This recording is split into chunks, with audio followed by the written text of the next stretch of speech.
దేవుడిని ఒప్పించిన దేవుడు ఒప్పుకున్నాడు అనేటువంటి భయంకరమైన భ్రమలు వారు ఉంటూ ఉంటారు. అలాంటి ఉద్దేశం కలిగినటువంటి వారిని ఉద్దేశించి యోహాను గారు మాట్లాడుతూ ఉన్నారు. ఇక్కడికి వచ్చినటువంటి ఆ శాస్త్రులు సద్దుకేలలోను అనేకులు బాప్తిసం పొందడం వచ్చుట చూచి ఆ పరిసయ్యులు సద్దుకేలు వచ్చారు. ఈ వ్యక్తులు మేము పెద్దలమని, మేము అధికారులమని, మేము నాయకులమని, మేము ఏది చేసినా చెల్లుబాటు అవుతుందని ఒక గర్వపు ఉద్దేశంతో ఆలోచన కలిగి మేము అందరి వలె బాప్తిసం అయితే పొందుతాము కానీ మేము చేసే పనులు చేస్తాము, మేము ఆచరించే పద్ధతులు ఆచరిస్తాము, మేము నడిచే నడవడిక నడుస్తాము అనేటువంటి దురుద్దేశం కలిగి ఈ బాప్తిసం పొందడానికి వచ్చినట్లుగా కనబడుతున్నది. కనుక ఆ విషయాన్ని గుర్తెరిగినటువంటి దైవజనుడు దేవుని ఆ వాక్యాన్ని ఎత్తి దైవజనుడు మాట్లాడుతున్నాడు. సర్ప సంతానమా, మీరు ఎలా రాబో ఉగ్రతను తప్పించుకోవడానికి మీకు బుద్ధి చెప్పిన వాడెవడు? ఎవడు మీకు బుద్ధి చెప్పాడు? ఎక్కడ చెప్పారు? ఎవరు చెప్పారు? ఇలాంటి ఆలోచన కలిగి ఉండడం మంచిది కాదన్నటువంటి విషయాన్ని యోహాను దైవజనుడు యోహాను గారు మాట్లాడుతూ ఉన్నారు. చూద్దాం దేవుని వాక్యంలో మత్తయి సువార్త 12వ అధ్యాయం, మత్తయి సువార్త 12వ అధ్యాయం 31వ వాక్యం, 31వ వాక్యములో ఆయన సెలవిస్తున్నటువంటి మాట ఒకసారి చూద్దాం. దేవునికి మహిమ కలుగును గాక. ఏమంటుంది? కాబట్టి నేను మీతో చెప్పున్నదేమనగా మనుషులు చేయు ప్రతి పాపమును దూషణయు వారికి క్షమింపబడును గాని ఆత్మ విషయమై దూషింపబడు పాపము పాప క్షమాపణ లేదు.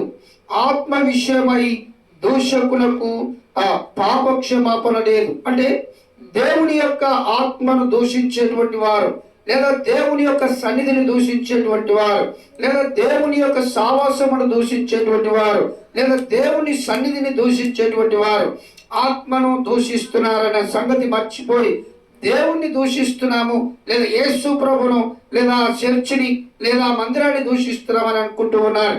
అటువంటి వారికి క్షమాపణ దొరకదు అనేటువంటి విషయాన్ని భగవంతుడు యేసు క్రీస్తు ప్రభుల వారు తెలియజేస్తూ ఉన్నారు. చూద్దాం దేవుని వాక్యంలో నుంచి మత్తయి సువార్త 21వ అధ్యాయం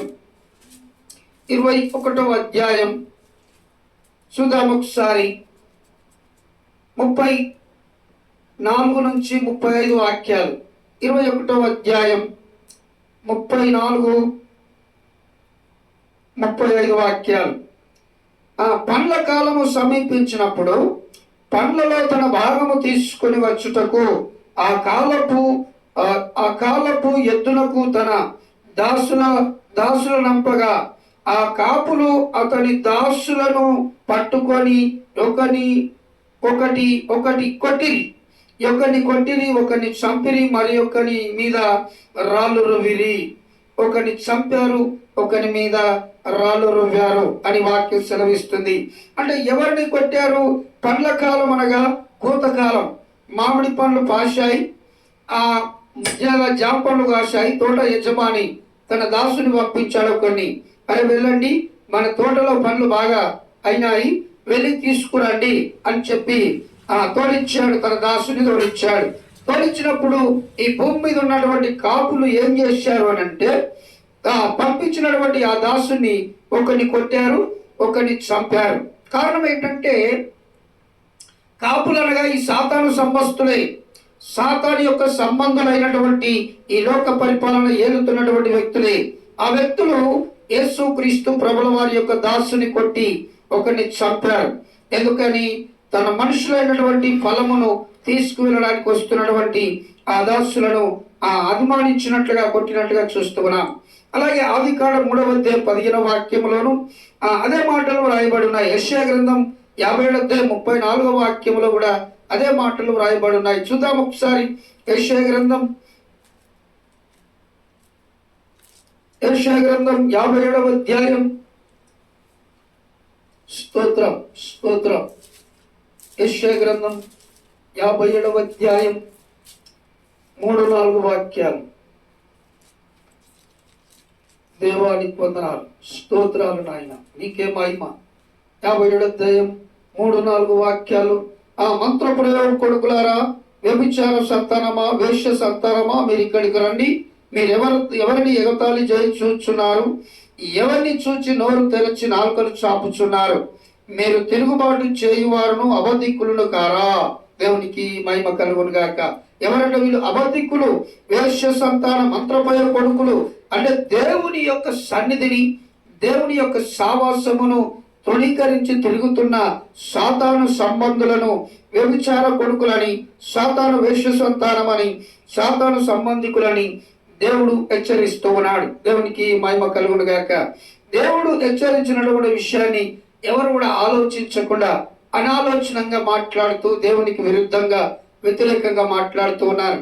యూట్యూబ్ ఛానల్లో కానీ, సోషల్ మీడియాలో కానీ చాలా మంది దేవుని వాక్యాన్ని వక్రీకరిస్తూ, ధిక్కరిస్తూ, దుర్మార్గంగా మాట్లాడుతూ ఉన్నారు. ఆత్మీయంగా దేవుని పరిశుద్ధాత్మ నడిపింపు లేకుండా, ఆత్మ కార్యము జరగకుండా దేవుడు కార్యం చేస్తూ ఉన్నటువంటి విషయాన్ని గుర్తు చేస్తూ ఉన్నాడు. దేవునికి మహిమ కలుగును గాక. దేవుడు చేసేటువంటి గొప్ప కార్యం, దేవుడు చూపించే గొప్ప కార్యం, దేవునికి మహిమ కలుగును గాక. చూద్దాం లూకాసు సువార్త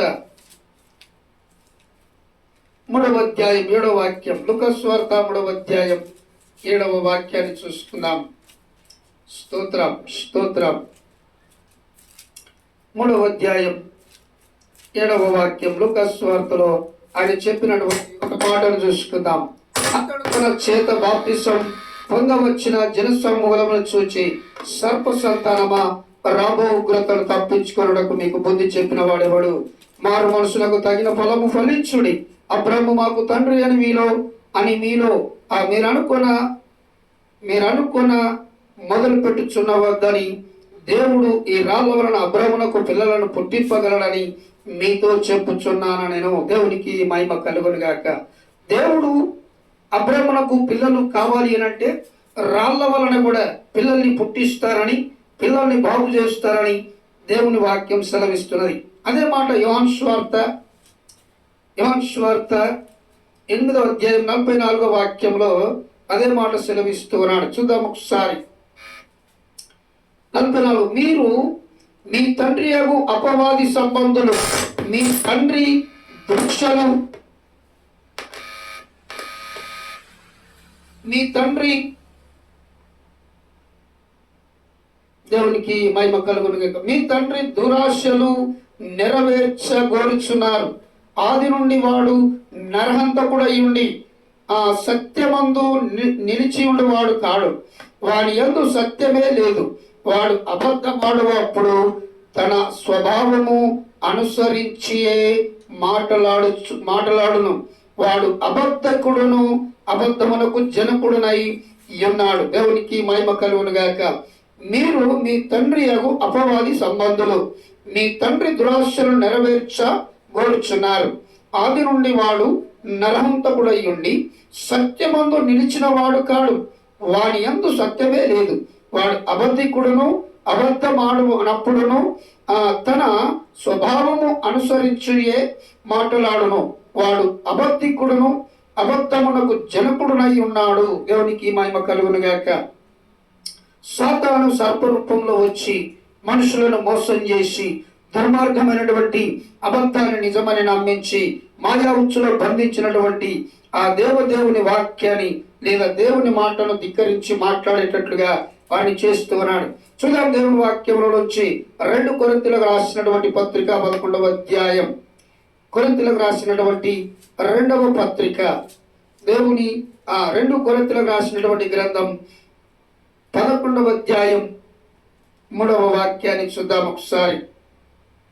సర్పము తన కుయుక్తి చేత హవ్వను మోసపరుచినట్లు మీ మనస్సులను చెరపబడి క్రీస్తు ఎడమనున్న సరళతను నుండి, పవిత్రత నుండి ఎట్లయినను తొలగిపోవునేమో అని భయపడుచున్నాను. పౌలు గారు సంఘానికి లేఖ రాస్తూ, మీరు సాతాను కుయుక్తి ద్వారా, అంటే సాతాను సర్పరూపంలో లేదా తన బీజమును పెట్టి తన అలవాట్లను ప్రజల్లో పెట్టి తన కార్యాలను మనుషుల్లో ఆలోచింపజేసి దుర్మార్గపు ఆలోచనలు పెట్టి ఆ కుయుక్తి చేత మనుషులను తప్పిపోనట్లు చేయనట్లు చేస్తూ ఉన్నాడని, మనుషులు నిజముగా దేవుని సన్నిధి అనుభవించకుండా సాతానుకు లోబడి సాతాను కలిగినటువంటి జీవితాన్ని జీవిస్తూ ఉన్నారని పరిశుద్ధ గ్రంథ లేఖనము సెలవిస్తూ ఉన్నది. ప్రకటన